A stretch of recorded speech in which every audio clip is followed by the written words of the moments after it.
99% of people who are chasing more income, their income, they're not starting at zero, so it goes like this. So this is their income. As it increases, guess what happens? They start justifying longer holidays. They buy the pro versions of things rather than the normal versions of things. So their income goes like that, and their expenses normally go like this as well. So to your point before, we were talking about that client, that gap in the middle of how much they're actually saving and what their surplus is in here practically stays the same as they earn more of that. So they don't want to be doing any of that. Instead, what we want to be doing is this.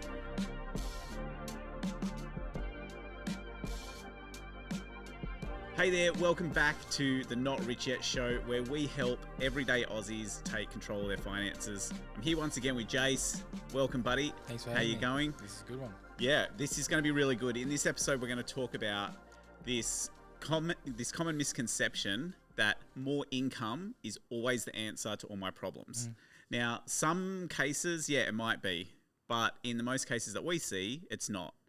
And now I could even hear people that are thinking, and what they're thinking right now as they're listening to this and they're watching this, they don't believe us already. And my hope is that by the end of this, they're at least a little bit more agreeable and understandable, and they can see the point of view that just tipping more income into the situation and disregarding everything else isn't necessarily going to work. What do you reckon? No, definitely. So it's going to be an exciting one. I feel like there's a misconception is like the more you earn, the better off you're going to be. And if you're smart about it, yes, it's very true. But with most case scenarios, and especially our clients that we see, it's never the right case scenario. So there's a lot of things to unpack here, and I'm really excited about this one. Yeah, awesome, fantastic. I was talking to a friend of mine the other day, and he was saying how a person that was a member of the bank or a client of the bank won the lottery. And it was like a sizable amount, like $5 or $10 million or something like that. And the only reason why they knew that is because the money came into the account from the lottery's check and all of that sort of thing. And they were watching this person go into the branch over the years and become more and more disheveled, degenerate, and almost looked homeless by the end of it. And in the space of 3.5 years, all of that cash had just gone. No investments, no nothing. And, probably just went on, a bunch of alcohol and food and drugs and whatever else, and gambling and all that sort of stuff. Now, anyone can live their life the way that they want, but that's proof in the pudding that more income always isn't the solution. Now, yes, you could probably argue and say, but I'm not going to spend it on that. If I won the lotto, then that wouldn't happen to me. But the numbers, it's something like 40% of people who win the lotto are bankrupt inside 5 years. And it's because they don't actually look after the cash that's coming in. So why this is really important is that if you don't change your mindset to this, you're constantly stuck chasing cash and more money, thinking that it's the answer when your financial situation doesn't actually change. So I remember when I was in this situation and I was trying to make my finances better and in my early 20s, and I thought if I could just earn that amount of money, then everything will be fine. And that amount of money kept changing every year. And then guess what? I got it, and then nothing changed. And I look back, and all that happened was I earned more and spent more. I remember I was trying to just pull in money from everywhere. And I had this side hustle where I would go and DJ at house parties. Because I thought, well, once I've got the equipment and once I've bought that, then the rest of it is just my time. And so I was running ads for it, putting flyers out everywhere. And I'd spent, I don't know, like $1,000 on ads, not including the equipment and all of that sort of stuff. And at the end of it, I didn't get a single gig. And then the ones that I did get were friends and family who expected me to do it for free. Oh, God. And then when I finally did get a gig that paid money, I think it was like $400 for, I don't know, like 8 hours or something. And it was so boring. I hated every minute of it. And at the end of the day, chasing all of that cash just actually made me more broke than what I was when I started.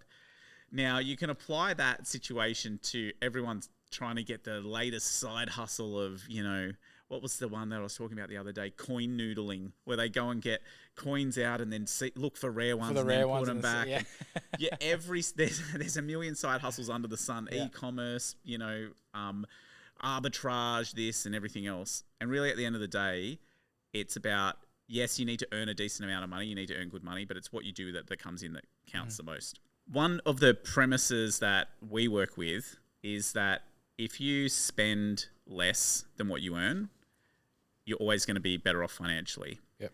If you spend more than what you earn, then you're going to be worse off. So the analogy that I like to use with clients is I just take a simple $200 a week.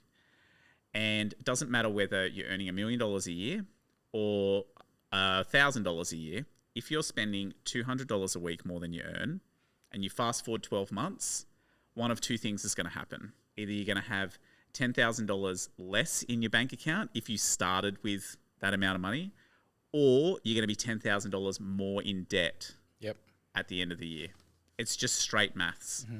So the bigger that you can widen that gap between what you earn and what you spend, that is going to maximize and really rocket fuel. If you do get more income, it's going to make that so much more rewarding, and the effort and the effectiveness of that is going to be so much better. For sure. Talk to me about what you see when you're talking to clients in that mindset of earning more is the single big thing that they need to do. Look, I had a client who was so focused on this, and actually it wasn't me who changed their mindset around this. It was actually a story that they told me, and it was really a really fun story. And so they're Vietnamese in background, obviously live in Australia, born and raised in Australia, but they still have family in Vietnam still over there, and they haven't been back to Vietnam in quite some time. So she went back this year, and she went to visit her cousin, and then for some reason they got into talking about their finances, and because the cousin who lives in Vietnam obviously makes a lower salary because their average salary is much lower. Yep. And the cousin was making around $2,500 a month Australian, and the girl that's my client that lives in Australia was making around $6,000 a month, so significantly more. And then kind of the girl in Vietnam. The girl that lived in Vietnam, the cousin, was kind of jealous, going, "Oh wow, what would I do with $6,000 a month and everything like that?" And then that kind of led into expenses. And my client was speaking about, well, I spend in my $6,000, I spend about $5.7K. I save about $300 every single month if I'm lucky. And then it goes back to the cousin in Vietnam. Well, she makes $2,500, but she spends $500 a month on all her expenses because it's a much cheaper cost of living over there. So she saves $2,000 a month. So she makes $3,500 less, but saves $2,000 more. So that kind of opened my client's eyes up and going, wow, I need to just fix on my expenses.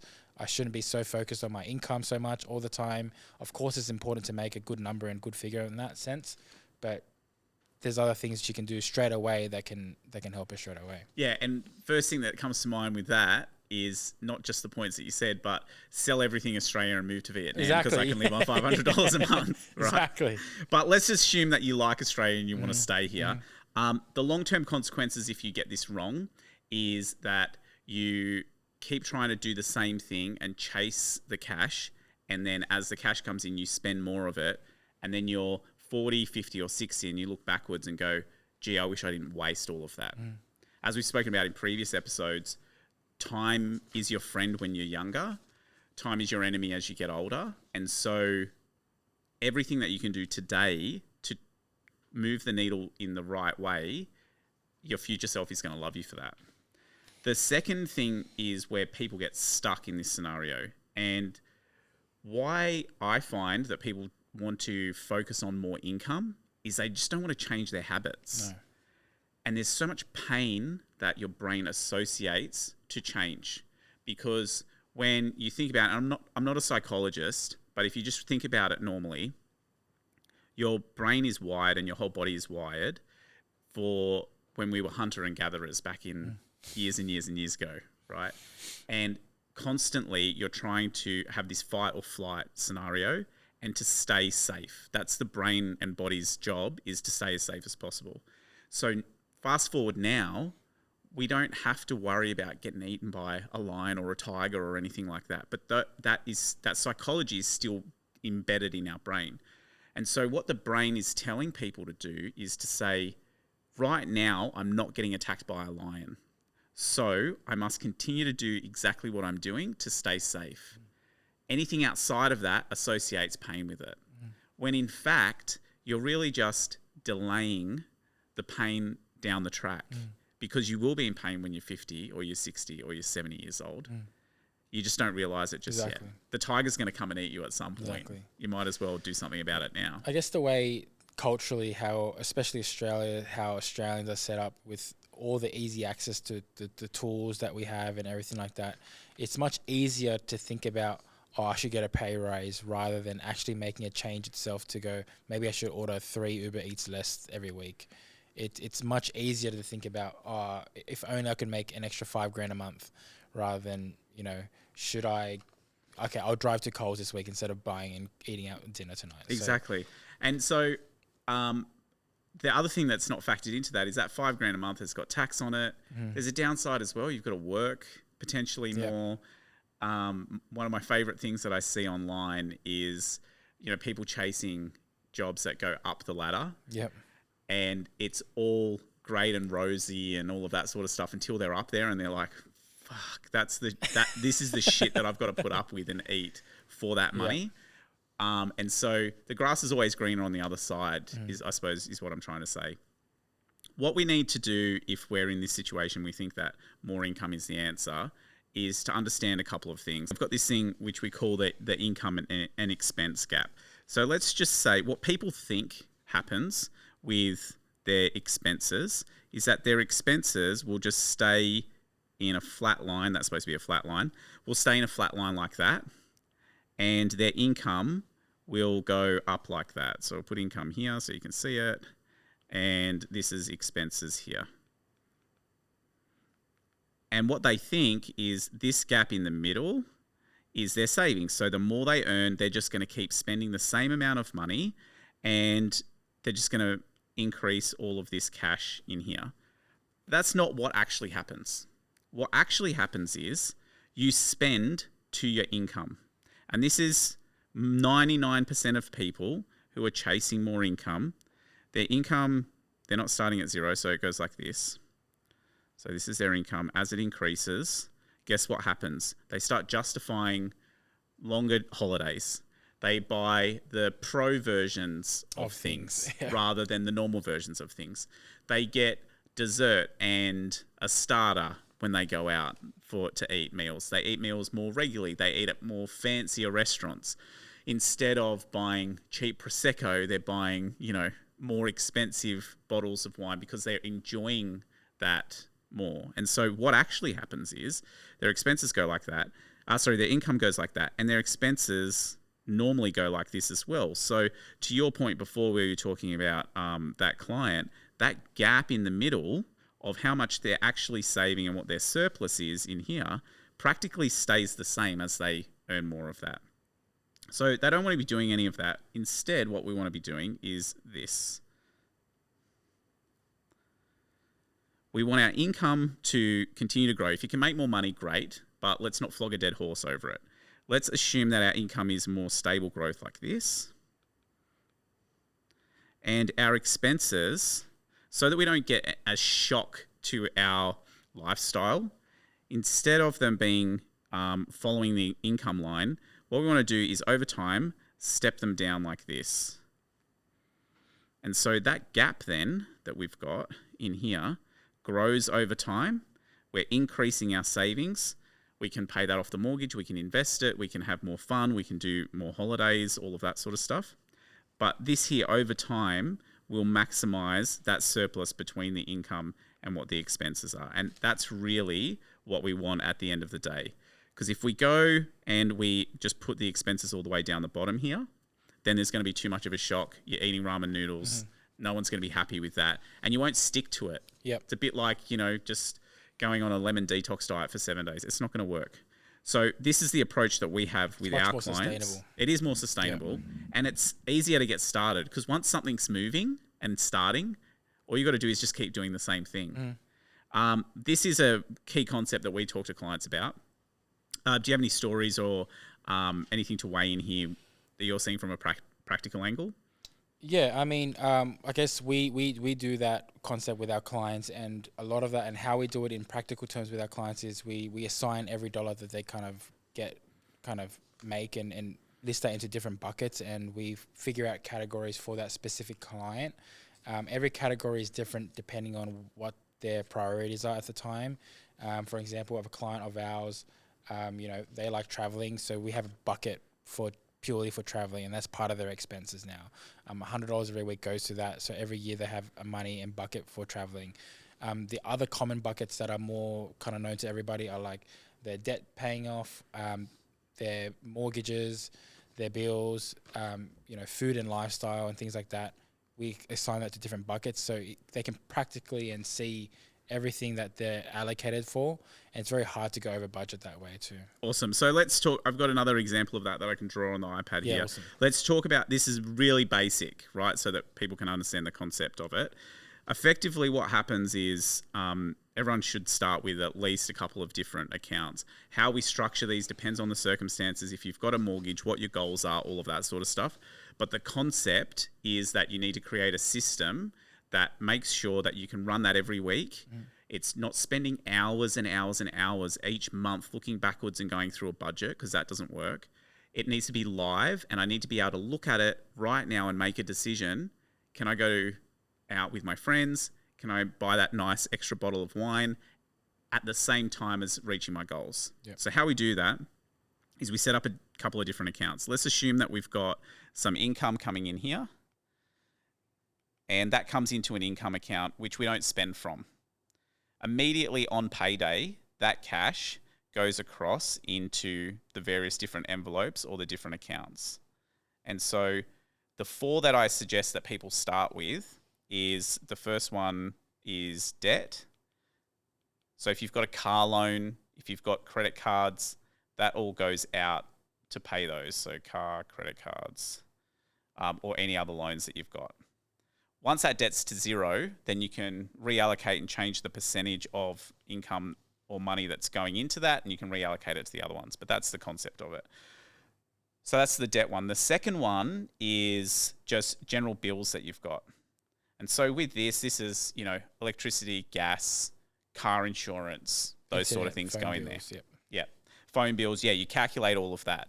You build up that account, and then doesn't matter whether it's through the month or the quarter, the cash is just sitting there. So you don't get any bill shock when it comes in.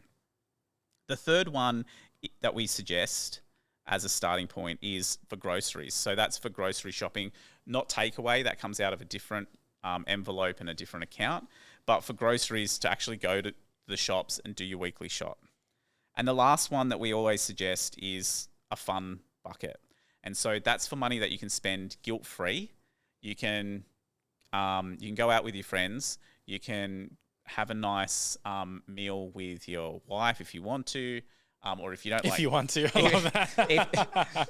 Like a date night. Yeah. If you don't like talking to her, then I don't know, maybe you get a side chick or something like that. No, that's not advice. We're not suggesting that happens. But that's the fun account that you can do and you can spend without question. How my wife and I have set this up is we have a fun account each, so we're not arguing or talking over what I think is fun compared to her. Yep. And then we have a joint one for the family. So I've got money that I can just blow on anything without asking. She's got money that she can blow on anything without asking. And then as a family, we can decide how we want to spend that cash. Yeah. Now, what's missing from this is a whole bunch of other accounts or segmentation that you can set up based on your situation. You can have, holidays. You can have an emergency fund. You can have just general savings. You could have, a fund to pay for university for the kids, whatever that relates to your goals. But the concept is having these different envelopes so that the money comes in, it goes out, and it's all allocated. Any comments or thoughts off that, Jace? No, I mean, I guess why we kind of do it this way is because you can clearly see every single week or every single payday exactly how much you're able to spend in that, and without feeling bad or without thinking about it, it's really easy for our clients to follow. Yeah, and the other points is you'll probably hear us talk about on previous episodes or even future episodes. We talk about putting a fence around it, and what putting a fence around our spending, what that really means is that our bills are allocated inside of this account. which means we're not stealing from the fund account to go into the bills. We're not doing that.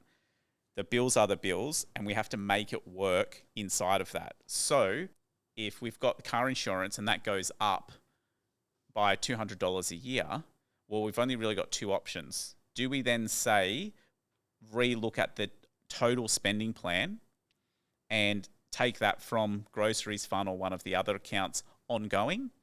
Or do we look inside the bills and do we say, what are the other bills that we can cut down, go and get a discount on, renegotiate with those insurance companies so that we're not out of pocket somewhere else? Yep. And that's exactly the point of what we want to do. You break that complacency, you break the loyalty tax. It actually forces you to do something rather than just to sit there and say, oh, there's another bill, I'll just go and pay it. Yep. So this is something that we do with clients.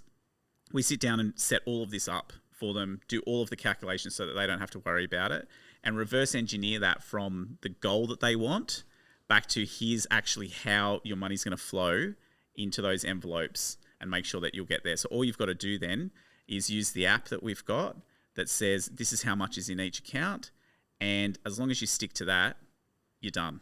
It's very easy to follow. It's very easy to follow. And if you think about traditional budgeting, it goes from at the end of the month having an argument with your wife over a spreadsheet that takes the entire day and no one's happy at the end of it, saying, why did you buy this? Why did you buy that? To seeing live exactly where you're at, making decisions jointly on how you're going to spend the money before you spend it.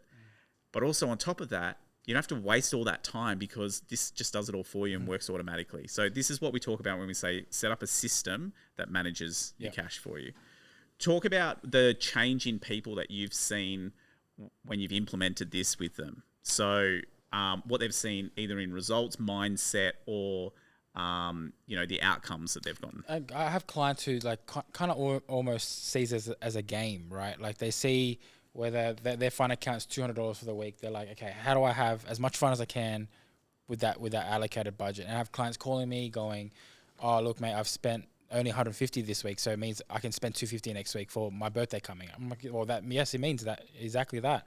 So they're having fun with it because they know exactly and they can see exactly what they've spent, and if they feel good about it, because all the other accounts, like the ones that are important to them, like their savings ones or their mortgage, is either going down or up in terms of their goals, and it's really fun for them. Yeah, awesome. So it sounds like a simple concept.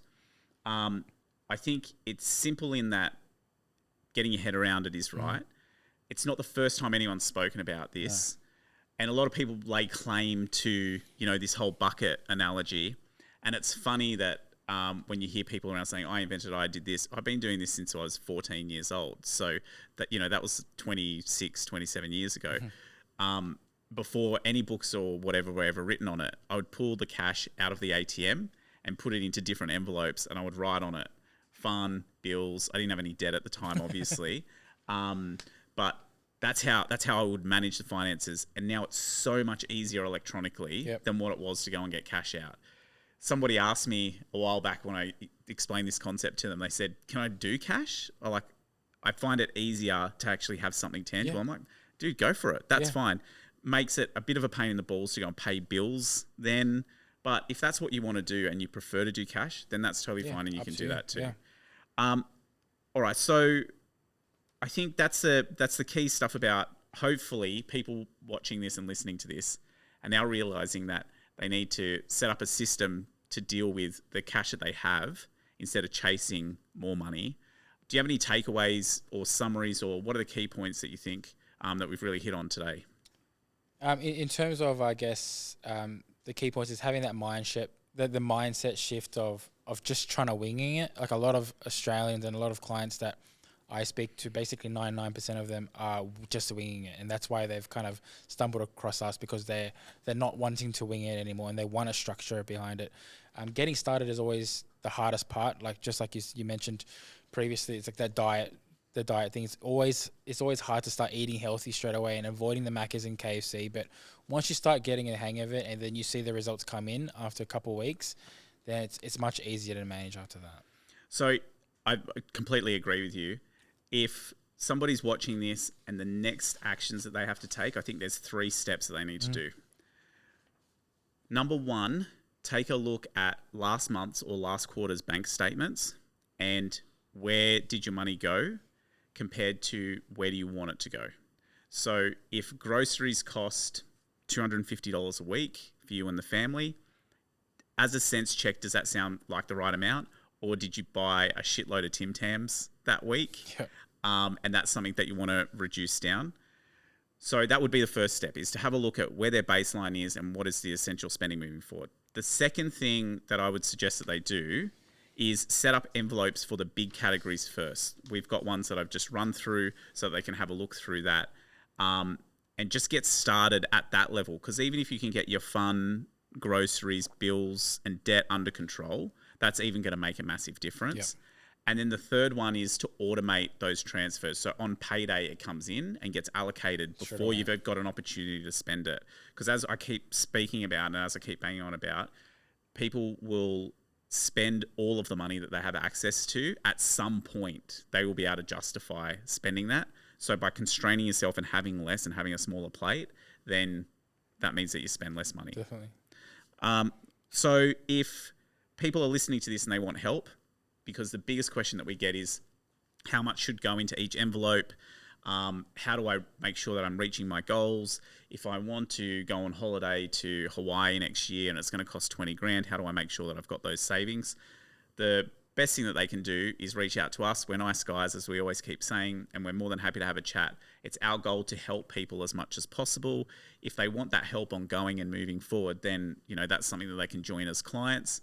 Otherwise, the other way that you can help more people, because we absolutely love it, is by sharing this or other episodes with people who might enjoy it as well, so that we can get as much people involved in this and just have as much impact as possible. At the end of the day, we're just trying to fix people's bad habits and trying to get them out of that. And if we can create better habits out there, then more Australians out there will have much better kind of structure in their spendings, and it's going to be really good for everybody in that sense too. Awesome. Thanks, Jace, for another epic episode. That was really great. Hope you've enjoyed this one as much as we have enjoyed recording it. Can't wait to see everyone in the next episode. Thank you. Not rich.